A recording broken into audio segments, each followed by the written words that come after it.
안녕하세요. ISMSP 위내 김창중 기술사입니다. CPPG 자격증 취득과정 이론과정에서 연습 문제를 100문제 정도 추가해서 이론과정에 포함을 시켰습니다. 그래서 이 단원이 끝날 때마다 그 배점에 맞게 연습 문제를 강의를 할 거고요. T1 같은 경우는 이제 10점 배점입니다. 이 배점에 맞게 문제가 나오기 때문에 10문제이고요. 뒤에는 뭐 20문제 있는 것도 있고 25문제 있는 것도 있고 15문제 있는 것도 있습니다. 그래서 한번 정리하는 연습 문제를 포함을 했고요. 이론 과정에, 그리고 이제 문제풀이 과정에서는 이런 모의고사를 볼 거고요. 모의고사를 이제 4회 정도 이렇게 볼 거고, 여기에 CPPG 필기 카페에서 또 플러스 알파 문제를 대비를 하겠습니다. 그래서 CPPG 과정은 총 500문제 플러스 이제 알파로 이렇게 대비를 하시면 완벽하게 되지 않을까 이렇게 생각을 합니다. 시작하겠습니다. 1번 연습 문제 바로 들어갑니다. 개인정보보호법상 개인정보 정의와 관련하여 다음 설명 중 틀린 것을 고르시오. 사망한 자로 간주되는 자에 대한 개인정보는 개인정보로 볼 수 없다. 맞는 이야기죠. 기본적으로 사망한 자거나 실종 선고를 받은 사망한 것으로 간주되는 자는 개인정보를 볼 수 없습니다. 하지만 사망자의 정보라 하더라도 유족과의 관계를 알 수 있는 정보는 유족의 개인정보에 해당한다. 그래서 물론 유족의 개인정보에 해당할 수 있지만 이거는 어떻게 보면 예외입니다. 이렇게 원칙적으로 이 내용을 썼으면 맞는 걸로 이렇게 보시면 됩니다. 하지만 사망한 것으로 간주된 자의 개인정보는 반드시 개인정보를 볼 수 없다. 그러면 이제 애매한 거죠. 그래서 그 관계를 가지고 일단 이거는 90% 맞다. 이렇게 보시면 되고요. 법인 또는 단체의 이름, 소재지, 주소, 대표 연락처, 업무별 연락처, 영업 실적 등은 개인정보에 해당하지 않는다. 당연하죠. 이 법인 단체에 대한 정보이기 때문에 그렇죠. 근데 이제 영업 실적 여기에 대표자, 뭐 거주지, 뭐 주소 이런 게 하나씩 들어갈 수가 있어요. 그럴 때는 또 개인정보가 될 수 있죠. 그래서 여기까지는 아니기 때문에 맞는 거고요. 한 개인에 대한 주관적인 평가는 사실일 경우에만 개인정보가 될 수 있다. 틀린 거죠. 여기 보시면 허위인 경우에도 허위의 정보라도 주관적인 평가, 개인정보가 될 수 있습니다. 물론 이제 객관적인 평가도 당연히 개인정보가 될 수 있습니다. 객관적인 이런 키, 나이, 몸무게 이런 개인정보 당연히 개인정보고요. 제3자의 의견 이런 주관적인 평가도 사실이거나 허위거나 다 개인정보입니다. 개인을 알아볼 수 있다는 것은 처리하는 자의 입장에서 합리적으로 활용될 수 있는 가능성을 고려해야 한다. 맞습니다. 이 알아볼 수 있다는 의미인데요. 처리하는 자에서 합리적으로 활용될 가능성이 있는 수단을 고려합니다. 정보 주체의 입장, 뭐 제공받는 자 이런 거면 틀린 거죠. 그래서 맞는 거고요. 개인정보를 가명 처리한 가명정보는 개인정보에 해당한다. 이번에 데이터 3법 할 때 가명정보를 개인정보로 넣었죠. 그래서 맞는 이야기죠. 그래서 답은 3번 여기 보면 허위의 정보라도 개인정보가 될 수 있다. 두 번째 문제 개인정보와 관련된 용어 정의가 틀린 것을 고르시오. 가명정보란 개인정보의 일부를 삭제하거나 일부 또는 전부를 대체하는 등의 방법으로 추가 정보가 없이는 특정 개인을 알아볼 수 없도록 처리함으로써 원래의 상태로 복원하기 위해 추가 정보의 사용 결합 없이는 특정 개인을 알아볼 수 없는 정보. 맞는 거죠. 용어 정의를 정확히 알고 계시면 되는 거고요. 익명 정보는 더 이상 특정 개인인 정보체들을 알아볼 수 없도록 개인 정보를 처리함으로써 다른 정보를 사용하여도 특정 개인을 알아볼 수 없는 정보. 맞습니다. 물론 이제 여기 보시면 시간, 비용, 기술 등을 합리적으로 고려하여야 함.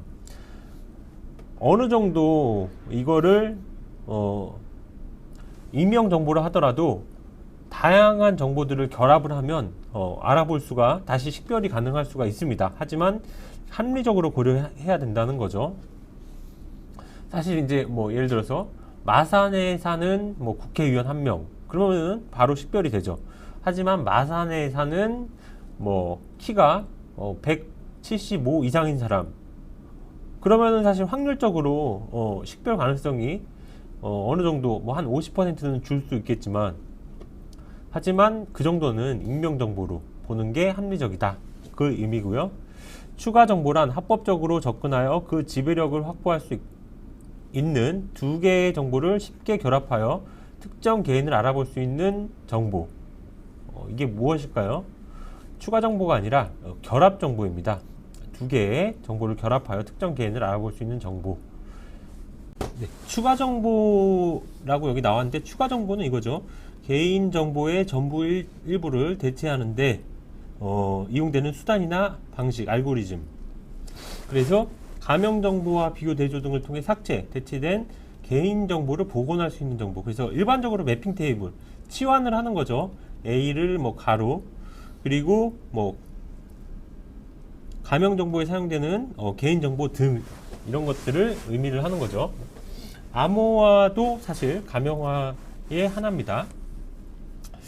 개인 영상 정보란 영상 정보 처리기기에 의하여 촬영 처리되는 영상 정보 중 개인의 초상, 행동과 관련된 영상으로서 개인을 식별할 수 있는 정보를 말한다. 맞는 거죠. 그래서 초상이랑 행동 이 두 개 키워드 같이 알아두시면 좋을 것 같아요. 개인 위치 정보라 함은 특정 개인의 위치 정보이거나 위치 정보만으로 특정 개인의 위치를 알 수 없는 경우에도 다른 정보와 용이하게 결합하여 특정 개인의 위치를 알 수 있는 정보를 포함한다. 그래서 위치 정보에는 어떤 상점 주소 이런 것도 해당이 됩니다.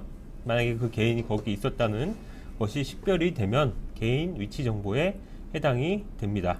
그래서 답은 3번이죠. 아까 추가 정보가 아니라 이건 결합 정보였죠.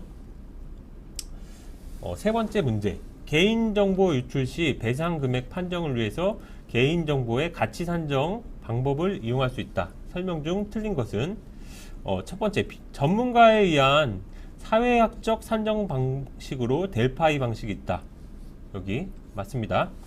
비시장 자원의 가치를 산정하는 데 활용되는 경제학적 방식으로 CVM 방식이 있다. 여기 CVM이 가치 산정 방식에서 이제 설문조사 방식으로 보면 돼요. 델파이는 전문가, 뭐 패널이나 뭐 판단, 토론, 그리고 전문가 설문조사도 어느 정도 포함을 하고 있습니다. 비시장 자원이라는 거는 뭐 환경, 물, 그런 약간 물적인 게 아니라 넌 마켓이라고 합니다. 그런 무형의 자원을 판단하는 그런 것을 의미를 하고요. 뭐 공해 뭐 이런 걸 의미를 합니다. 물은 아니고요. CVM 방식은 설문조사에 기초하여 최대 지불 금액을 조사한 후 피조사자의 답변과 평균치를 산정한다. 여기 나와 있죠. 그래서 개인정보 유출됐어요. 주민번호. 뭐 가정입니다. 뭐 100건이 유출됐는데 이 주민번호 한 건을 얼마로 산정하느냐, 이거를 그냥 설문조사에 근거해서 뭐 30만 원입니다. 아니에요. 100만 원이에요. 이런 의견들을 수렴을 한 다음에 이걸로 평균치로 산정을 합니다.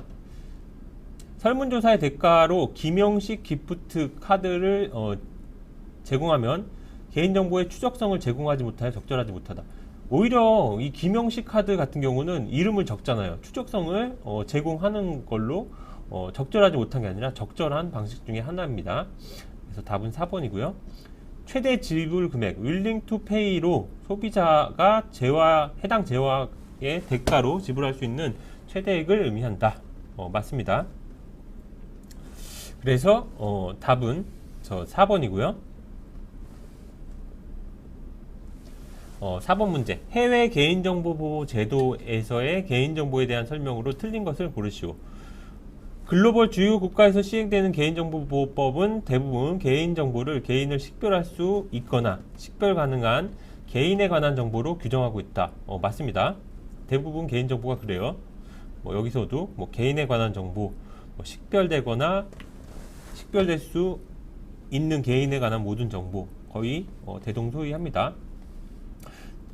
대부분의 국가에서는 개인정보의 범위를 수기에 의한 개인정보를 제외하고 전산화된 정보, 디지털 정보나 데이터베이스로 규정하고 있다. 아닙니다. 여기 보면 전자나 수기, 모든 개인과 관련된 정보를 개인정보로 규정하고 있죠. 답은 2번이고요. EU GDPR에서는 자연인의 시민원이 확인되었거나 확인될 수 있는 것과 관련된 정보를 개인정보로 정의한다. 맞습니다. 여기 있죠. 유럽연합. 자연인이라고 하는 거는 이제 법인이 아니라 살아있는 사람을 의미하는 거죠. 미 연방 프라이버시 법에는 개인에 대한 정보로 개인의 성명 또는 신분번호, 기호, 지문, 사진 등 개인에게 배정된 신분의 식별에 대한 특정 사항을 개인정보로 정의한다. 여기 맞죠. 그래서 뭐 미국, 뭐 영국 이런 데 내용이 나오면 사실 이거 다 외울 수는 없잖아요. 그렇기 때문에 이런 것들은 답이 아닐 확률이 높습니다. 그래서 이런 디테일한 이 지엽적인 게 나오면 그거는 좀 어려운 내용이지만 맞을 거야 이렇게 생각하는 게 더 득점 확률이 높습니다. 영국은 데이터 관리자가 보유하고 있거나 향후에 관리할 가능성이 많은 해당 데이터와 기타 정보로부터 신원을 확인할 수 있는 생존하는 개인에 대한 데이터를 개인정보로 정의한다. 맞죠? 뭐 뒤에 이제 이론 과정에서는 다뤘지만 보통 미국이랑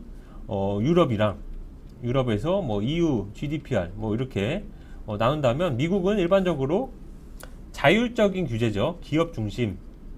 유럽은 좀 강제적인 그런 규제를 따르고 있죠.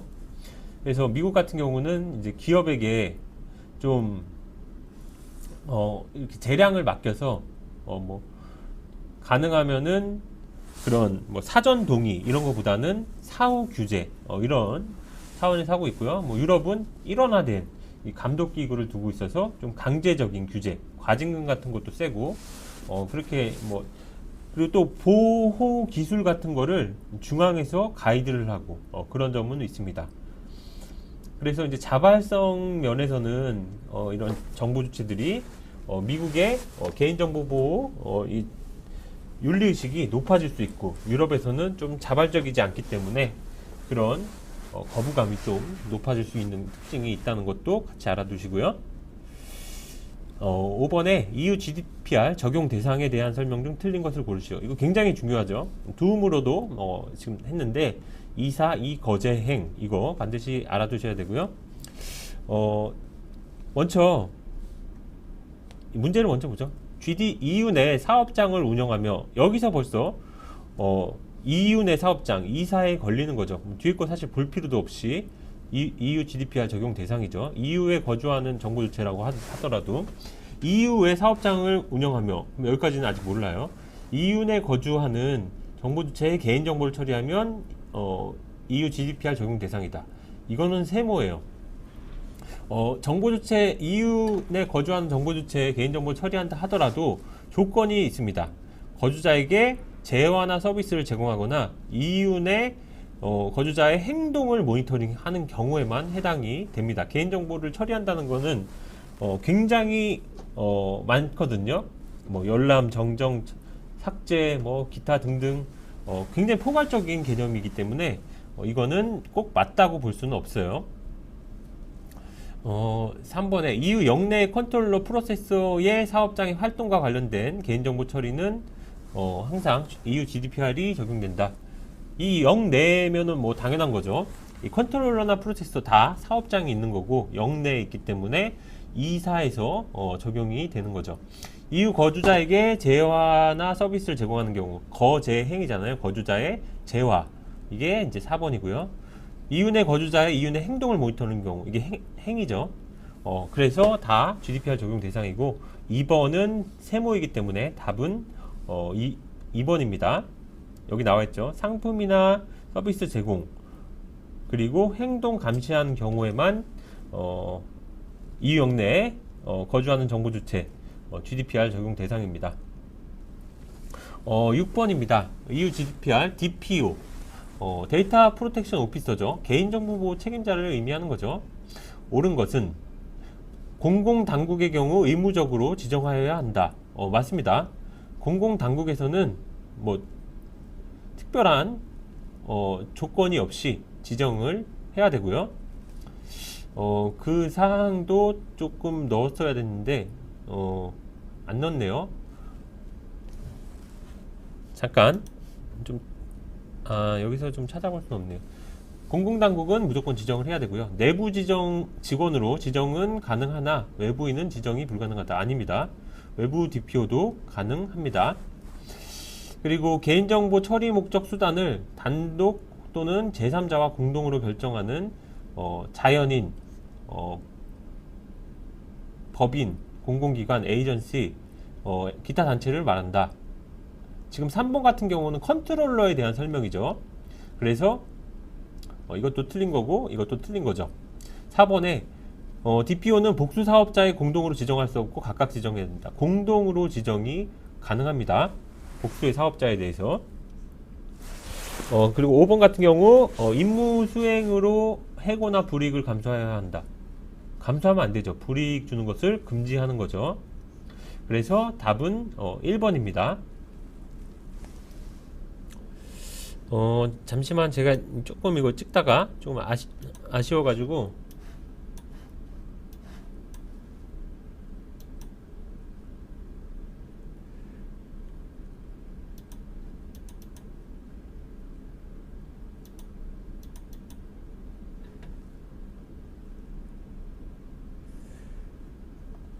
제가 이거 해설 부분에서 조금 더 넣었어야 됐는데 아까 그 DPO에서 공공기관 되는 부분을 좀 근거를 좀 보여드리고 싶어서 잠깐만 좀 찾아보겠습니다.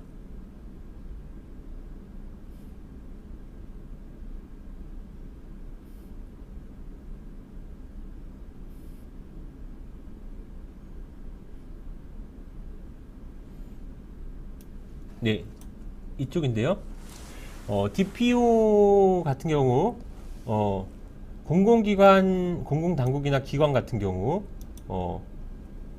그리고 컨트롤러 프로세서의 정보 주체에 대한 대규모의 정기적, 체계적 감시를 요하는 작업으로 구성된 경우, 그리고 핵심 활동이 범죄 경력, 범죄 행위 관련 개인정보 대규모 처리하는 경우. 그래서 DPO 공액 감범 이거 반드시 암기해야 됩니다. 당국 핵심 활동에서 감사, 핵심 활동에서 범죄 대규모 처리. 그래서 1번은 DPO에서 공액 감범, 공에 해당이 됩니다. 7번 같은 경우 기업이 모든 프로젝트의 초기 단계에서 개인정보의 중요한 사항을 고려하고 라이프 사이클에 걸쳐서 개인정보를 보호하는 것을 권장하는 개념의 EU GDPR 용어를 고르세요. 이게 지금 아까 열었던 이게 좀 지워졌네요.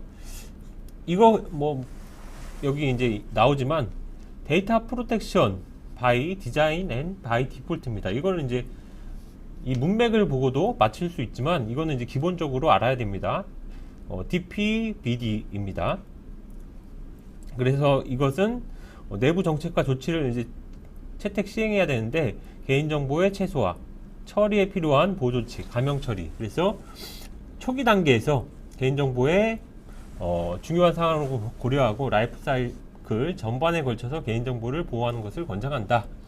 그래서 개인정보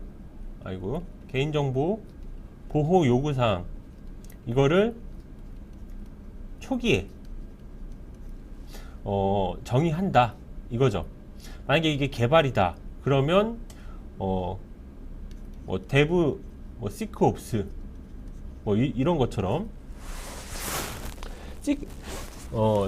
초기 단계의 라이프 사이클 전반에 개인정보를 보호한다. 이렇게 보셔도 되겠습니다. 그래서 시큐리티 옛날에도 막 이런 용어가 기술사 시험에도 있었던 것 같아요. 바이 디폴트 이거랑 유사하다고 볼 수가 있죠. EU GDPR에서는 DP, BD 이거 꼭 알아두시면 될 것 같고요. 이번에 right to be forgotten 이건 삭제권 이칠 권리를 의미하는 거죠. 그래서 정보 주체가 개인정보가 한없이 정보통신망 사이에 있으면 안 되잖아요. 그래서 삭제해 주는 거 그걸 의미하고요. 3번 같은 경우 처리 제한권입니다. right to restriction of processing. 그리고 4번 같은 경우는 one single set of data protection rules. 그래서 EU GDPR에 EU 지역 내 모든 국가에 대해서 단일 개인정보법을 적용하는 거고요. 5번에 이제 credible and proportionate sanction 이렇게 되어 있는데 신뢰할 수 있고 비례적인 제재 부과 이런 겁니다. EU GDPR의 특성이에요. 그래서 이런 영어로 이렇게 압박을 할 수도 있다는 거 알아두시고요. 8번에 EU GDPR에서 개인정보 처리 활동에 기록 의무가 주어지는 경우가 아닌 것을 고르세요. 이렇게 되어 있는데요. 피고용인이 250명 이상인 컨트롤러와 프로세서 적용 대상입니다. 그리고 정보 주체의 권리와 자유의 위험을 초래하는 컨트롤러와 프로세서 이것도 여기 나와 있죠. 자유와 권리 그리고 250인 이상 이거는 규정이기 때문에 당연한 거죠. 그냥 암기하고 푸는 겁니다. 민감 정보를 처리하는 컨트롤러와 프로세서 맞고요. 유죄 판결, 형사 범죄에 관련되어 개인정보를 처리하는 컨트롤러와 프로세서 맞고요. 개인정보를 이후 역외로 이전하는 컨트롤러와 프로세서. 물론 이제 이것도 뭔가 위험성이 있을 수는 있지만 이 처리 활동 기록에 해당이 되지 않습니다. 답은 5번이고요. 처리 활동은 뭐냐? 컨트롤러의 이름 및 연락처, 처리의 목적, 제3국으로 개인정보가 이전되는 경우 국외 이전 방식에 대한 체계와 보호조치, 보유기간, 기술적 보호조치 이러한 내용을 알리는 겁니다. 개인정보 처리 방침의 내용과 다 포함이 되는 거죠. 그래서 처리활동 기록은 250 건민제 이렇게 암기가 하면 됩니다. 250명 이상 정보주체, 권리, 민감정보, 유죄 판결, 권, 민, 죄 이렇게 하시면 되겠습니다. 9번에 정보와 사회의 개인정보 침해 유형이 보기의 설명과 바르게 짝지어진 것을 고르시오. 그래서 A는 일반 검색 엔진을 통해 노출되어 사생활 침해 문제 발생 가능. 이거 같은 경우는 지금 노출에 관련된 거잖아요. 개인정보 노출이죠. B번에 SNS 상의 개인정보는 서비스 탈퇴 회원 탈퇴 후에도 지속적으로 저장 공개되므로 개인정보 자기통제권 침해 가능. 탈퇴 후에 파기를 해야 되잖아요. 그럼 파기를 안 한 거죠. 미파기. 스마트폰에서 제공하는 위치 기반 SNS를 통해 개인 위치 정보가 노출. 위치 정보.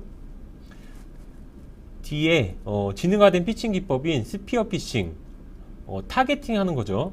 그래서 한 명을 타겟팅 해가지고 이렇게 지능화된 교묘히 개인정보를 이렇게 보통 탈취하는 거. 개인정보 탈취가 가능하고 이렇게 나와 있죠. 그래서 개인정보 탈취. 아이디 도용을 통해 기업 프로파일을 위조하거나 해당 개인에 대한 명예훼손. 개인정보 도용이죠. 답은 3번. 이거 읽어보면 누가 못 맞출까요? 이렇게 할 수 있는데 CPPG는 120분에 100문제를 풀어야 돼요. 그러면 이거를 다 읽고 판단하는데 1분이 넘으면 안 되죠. 빨리 읽고 빨리 푸는 그런 문제 그렇게 보시면 되겠습니다. 마지막 10번 기업 활동에 의해 영향을 받거나 영향을 주는 직간접적 이해관계자들에 대해서 발생 가능한 재반 이슈에 대한 법적, 경제적, 윤리적 책임을 감당할 뿐 아니라 기업의 리스크를 줄이고 기회를 포착하여 중장기적 기업 가치를 제고할 수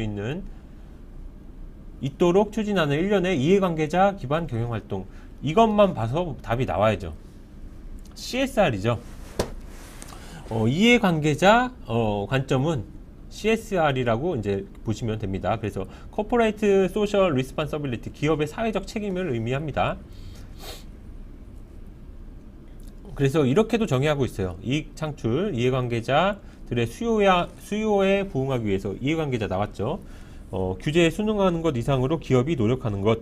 기업과 사회의 공생관계를 성숙시키고 발전시키기 위해 기업이 취한 행동. 이해관계는 안 나왔지만 직원, 가족, 지역, 사회 전체 이게 이해관계자죠. 협력해 지속가능한 발전에 기여하고 이들의 삶과 질을 향상시키고자 하는 기업의 의지. 기업 스스로 자신의 사업활동을 행할 때나 여기 나왔죠. 이해관계자와의 상호 관계에서 자발적으로 사회적 또는 환경적으로 요소들을 함께 고려하는 것. 그러면 이제 ESG부터 봐야죠. ESG는 environmental, social, governance 이거죠. 기업 가치를 평가하는 거예요. 전통적인 재무적 요소랑 비재무적 요소로서 환경 사회의 지배구조를 뜻한다. 이건 투자자 관점이에요. 이해관계자 관점이 아니에요. 4번의 DT, 디지털 트랜스포메이션. 기업에서 이제 사물 인터넷, 클라우드 컴퓨팅, 인공지능, 빅데이터 솔루션, ICT를 플랫폼으로 구축하여 전통적인 운영 방식과 서비스를 혁신하는 것. 전혀 관계가 없죠. CSV, 못 들어보신 분들도 있을 거예요. 이건 Creating Shared Value, 공유 가치 창출하는 것. 기업 관점입니다. 투자자 관점이 아니라. CSV가 그렇고요. CSC는 Corporate Social Contribution, 기업의 수익 추구와 관련 무관한 사회 공헌 활동을 CSC라고 합니다. 그래서 CSR만 알면 나머지를 잘 몰라도 충분히 문제를 맞출 수 있는 문제죠. 그래서 여기까지 해서 연습 문제를 마치도록 하겠습니다. 감사합니다.